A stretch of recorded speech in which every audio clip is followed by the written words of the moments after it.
And we are live with the WWE SmackDown Summary Toronto Stevie Live. It is one day late. Sorry, I couldn't get on last night, but I did watch SmackDown 24 hours later, and thoroughly enjoyed this episode of SmackDown. But before we get started, like and subscribe to my channel. Let me know what you think about tonight's show, our last night's show, and tonight's Toronto Stevie Live. Leave a comment, and let's get to SmackDown. SmackDown this week comes to you from Pittsburgh, Pennsylvania. And we get the usual arrivals of all the top stars. And they promote Jelly Roll shows up. He's going to be wrestling for his first singles match in WWE against Kit Wilson. You got the Bellas showing up. Tiffany Stratton, Julia, Kiana James. And the show begins with Randy Orton coming down to the ring. And even though Randy has been positioned as a heel, the crowd has been cheering him ever since. Or even getting into his music as he's coming down to the ring. He does take his own sweet time coming down to the ring. But when he does get into the ring, he talks about how Cody Rhodes told him that he wanted him to be the best Viper, the old Randy Orton, for their WWE Championship match at WrestleMania. But before he can get into that, he's got a bone to pick with Matt Cardona. Since Matt Cardona, as SmackDown went off the air last week, Randy Orton put his wrist in a chair and then stepped on it. But then this actually does bring out Matt Cardona. And so Matt Cardona comes down to the ring, and he's got a microphone in his hand, and it looks like he's going to cut a promo, but instead he just takes the microphone and whacks Randy Orton right in the head with it. And Randy takes a powder onto the in front of the announce table, and then backstage we cut immediately to backstage with SmackDown General Manager Nick Aldis, and he basically is there to tell Trick Williams, you've got a match at WrestleMania, but he doesn't tell Trick Williams who his opponent is. Instead, I think Nick Aldis has a lot of other things to concern himself with. One of them is Sami Zayn basically saying, "Oh, sorry, man, haven't got anything for you." So Sami has something. Sami has nothing, and Trick Williams has something. So coming back from the commercial break, this is about 15 minutes into the show. You have the opening match of the night is a tag team match. Brie and Nikki Bella taking on Charlotte Flair and Alexa Bliss. And before the match can start, the WWE Women's Tag Team Champions, Nia Jax and Lash Legend, come down to the ring, and they take seats and they watch this tag team match. The match starts, and you have the Bella Twins. I'll say this about Nikki Bella. Damn, that girl's got an ass. Sorry, I had to get that in. Nonetheless, Charlotte she hasn't been using her figure 8 leg lock recently. And Alexa Bliss hasn't been using the Sister Abigail move recently either. And the Bella Twins actually did get most of the offense in this match. But the finish actually came when Lash Legend got out of her chair and behind the referee's back. I think she punched Alexa Bliss in the face. And when the referee turned around, one of the Bella Twins rolled up Alexa Bliss and got the pinfall. 1, 2, 3. Winners of the match are the Bella Twins. And after the match, of course, Charlotte was a little upset.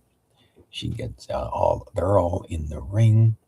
And that's when once again, for the second week in a row, Nia Jax and Lash Legend came into the ring and basically laid out all four of the girls, throwing Charlotte into the corner, the ring post, throwing beating up on the Bella Twins and Alexa Bliss. And this brought out visiting from Monday Night Raw. This brought out Lyra Valkyria and Bayley. They got into a brawl with Lash Legend and Nia Jax, and the announcers did promote that this coming Monday on Raw, there's going to be a women's tag team title match between these four. And so unlike the other four girls, Bayley and Lyra Valkyrie held their own against Lash Legend and Nia Jax. So we come back, and there's a brief backstage segment with the new WWE Men's Tag Team Champions, Damian Priest and R-Truth. And R-Truth proclaims Judgment Day is back, and they're quickly joined by Jelly Roll, and R-Truth quickly mistakes him for Dominic Mysterio. And when Rhea Ripley shows up to congratulate them on winning the tag team titles, R-Truth continues to mistake them for the reunification of the Judgment Day. Anyway, Rhea basically says she's got some Jade Cargill business to take care of. Coming back from the commercial break, they replay the Tiffany Stratton video, talking about her time at NXT and then winning the women's title. And then the Bella Twins, Charlotte Flair and Alexa Bliss, are still arguing over the finish of the tag team match. And then Rhea Ripley makes her way to the ring, and she quickly calls out B-Fab, Meechin, and Jade Cargill. And these girls come down to the ring, and basically it's these girls cutting promos on each other, and really kind of boring. In AEW, Jade Cargill's wrestling repertoire was very limited, and in WWE, she's probably learned a little bit more in NXT. And B-Fab and Meechin finally explaining why they turned on Rhea Ripley, or they turned heel after feuding with Jade Cargill. Kind of weak, but nonetheless, Jade Cargill finally says that B-Fab has a match against Rhea Ripley. So coming back from the commercial break, they have this match in progress. It doesn't go very long because immediately the other girls interfere in the match.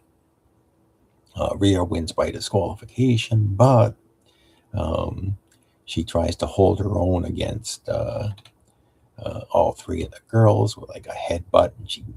But eventually the three girls once again get the better of Rhea Ripley. And once again, Jade Cargill hits Jaded on Rhea Ripley and leaves her laying. We immediately go backstage, and The Miz and Kit Wilson are talking. And The Miz is immediately saying, trying to say what a curse is. But once again, Danhausen kind of shows up and puts a curse on Kit Wilson. Coming back from the commercial break, this is when we took a look at the fight between Drew McIntyre and Jacob Fatu, in which they fell off the side of a building. And then Drew McIntyre shows up. He's all bandaged up. I think his arm, he had bandages all over the place. And, he's interviewed by Kathy Kelly. And, he said he's not there to fight, but he'll get into one if he has to. Then I think next was the Kit Wilson Jelly Roll match. Yes, Kit Wilson versus Jelly Roll. This is Jelly Roll's first singles match in WWE. And Kit Wilson, he actually, he does his best impersonation of Dusty Rhodes or Cody Rhodes. He actually, I think he took some offense from Kit Wilson, sold it pretty good. Obviously Jelly Roll is not a wrestler. I think he even said he's not a wrestler. But he did hit. So he hits a belly-to-belly suplex on Kit Wilson, and Wade Barrett immediately calls it a jelly-to-belly suplex. So I think maybe if Jelly Roll has future matches, maybe he should add this to his repertoire, and he's automatically got his own move there. But nonetheless, Kit Wilson falls to a chokeslam, and Jelly Roll pins him 1, 2, 3 in the middle of the ring. And his very first singles match is a win for Jelly Roll. So he celebrates in the ring. We go backstage. You have Matt Cardona. His arm is in a sling, or his arm is, it's all bandaged up. But nonetheless, they announced that he's going to have a match against Randy Orton later on. Coming back from the commercial break, they're hyping up WrestleMania. This is where Solo Sikoa and the MFTs, he's talking to the MFTs, and he says, last week was a bad week. Of course, they lost the tag team titles, and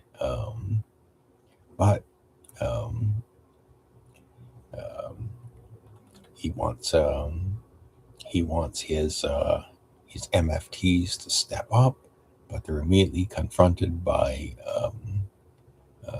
Shinsuke Nakamura. He's confronting Tama Tonga, one of the Tongas. Yeah. So coming back from the commercial break, it's the United States Championship Open Challenge. Carmelo Hayes is in the ring, and he's waiting to see who his opponent is going to be, and it turns out to be former United States champion Sami Zayn.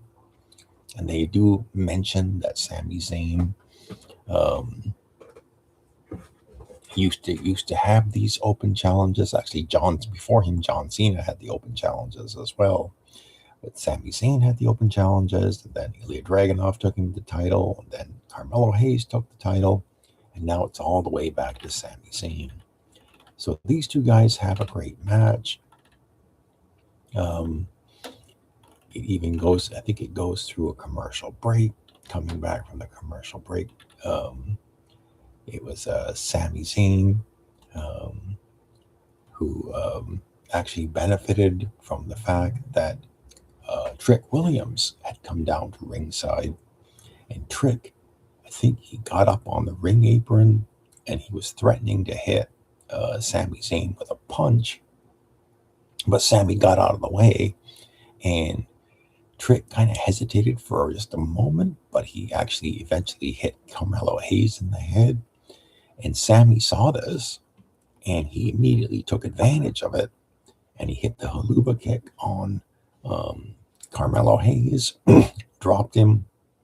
Sami goes for the pin, 1, 2, 3, winner, and new United States Heavyweight Champion Sami Zayn. It was kind of interesting that Sami would take advantage of the move by Trick Williams, because he saw it. He definitely saw Trick Williams hit Carmelo in the head, but he wanted the title, because we've had week after week after week, you've had this ongoing storyline of Sami Zayn getting a WrestleMania match, and he kept losing and losing and losing, and finally he gets the open challenge and wins the title, and he's the new United States champion. And later on, he goes backstage to Nick Aldis. We'll get to that. He's with the belt wrapped around, with the belt over his shoulder. So Kathy Kelly goes and interviews Jacob Fatu. He's got his ribs taped up, and Jacob kind of wants Drew McIntyre as well. Coming back from the commercial break, this is where Sami Zayn goes up to Nick Aldis. Nick Aldis basically tells him, "Yeah, congratulations, Sami. You've got a WrestleMania match. You're going to defend the United States Heavyweight title against Trick Williams." So that was one of the first matches that Nick Aldis made for WrestleMania. Now, immediately we go to Jacob Fatu, and Jacob's in the ring. He cuts a promo on Drew McIntyre. Drew McIntyre comes to the stage. Slowly he sells the injuries. And I think this was when Nick Aldis and his security team, they had to step in, because I think Nick Aldis basically made, he says, not tonight. And he basically says, "We will not be held responsible for what's going to happen when you two wrestle." So he makes a WrestleMania match, and he makes it an unsanctioned match for WrestleMania. No holds barred. I guess it's going to be these two are going to go at it. So I have a feeling, I forgot to make my picks. So for Sami Zayn versus Trick Williams, Sami doesn't really need the belt. So I'm going to say that Trick Williams is going to win the U.S. Heavyweight title at WrestleMania. As far as the no holds barred unsanctioned match between Jacob Fatu and Drew McIntyre,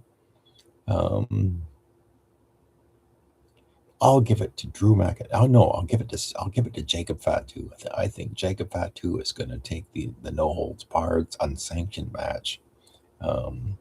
Probably be a wild match, a lot of plunder. I'll predict it to be Jacob Fatu.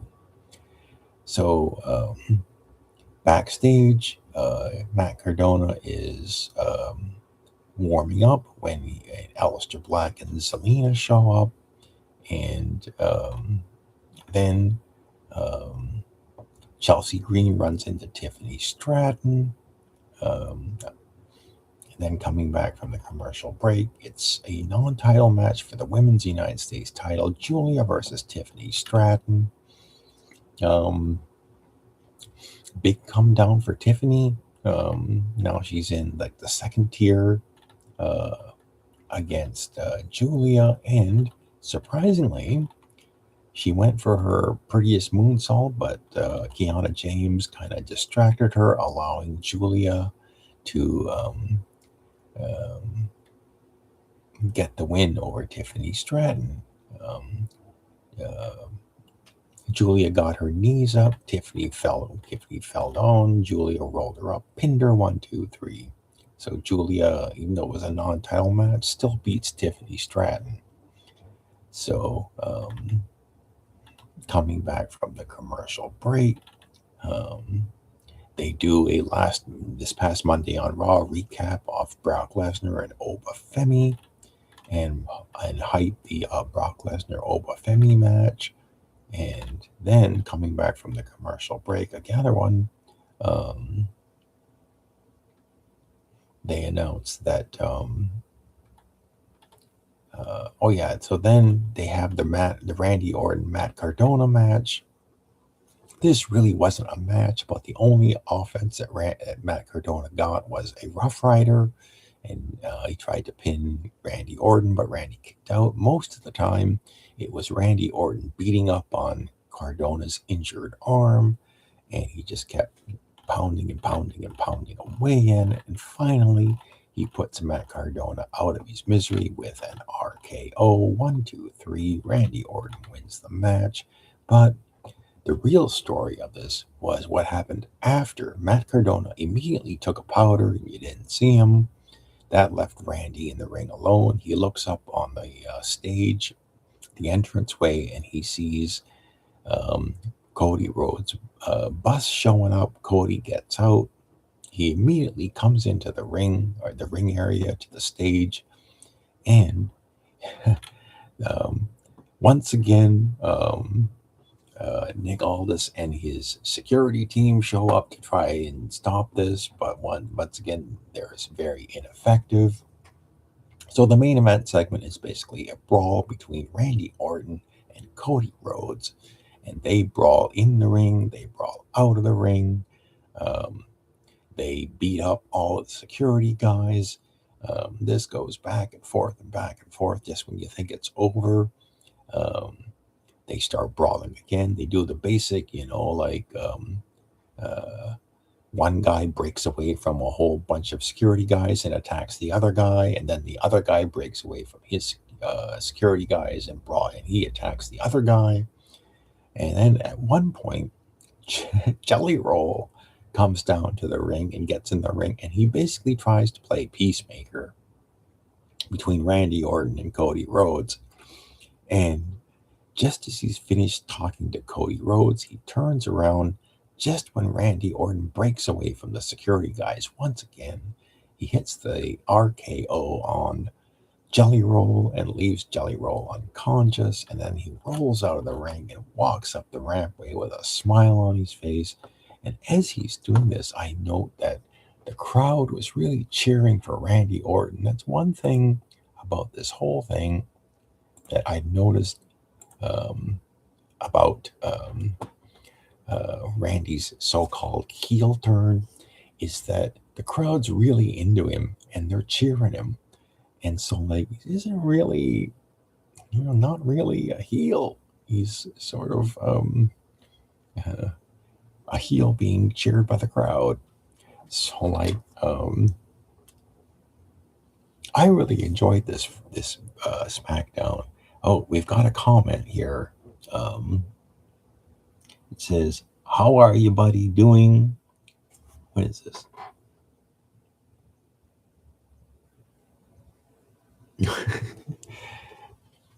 Sorry, folks. I'm not into the Wendy's diet. As a matter of fact, I haven't been to Wendy's in years because when I married my wife, I swore off meat, and I'm a vegetarian. So no trips to Wendy's, unfortunately. No Wendy's diet. No Wendy's diet here, folks. Sorry. Nonetheless, I will give SmackDown a very good thumbs up. I really enjoyed the show. Yes, they do a lot of talking, backstage segments and stuff like that. Takes away from the actual wrestling. But a lot of things happened on this show. Nick Aldis made some WrestleMania matches, and there was more build for the WrestleMania card. So, Randy versus Cody. Randy doesn't really need the 15th title. I think Cody's going to take it. The main event, probably night one WrestleMania, Cody Rhodes will defeat Randy Orton. And despite this, I think by the time the main event of night two WrestleMania, CM Punk versus Roman Reigns happens, the Orton versus Cody match is probably going to be forgotten until the following SmackDown. So nonetheless, I will give this a great show. I enjoyed it. Congratulations to Sami Zayn for winning the U.S. title. He's going to be at WrestleMania wrestling Trick Williams. And so that's the SmackDown summary for this week. Thank you very much for those of you who do indeed watch this video. I really appreciate it. Believe me, I'll tell you I do. So leave more comments and like and subscribe to my channel. And I am out of here. Good night, everybody.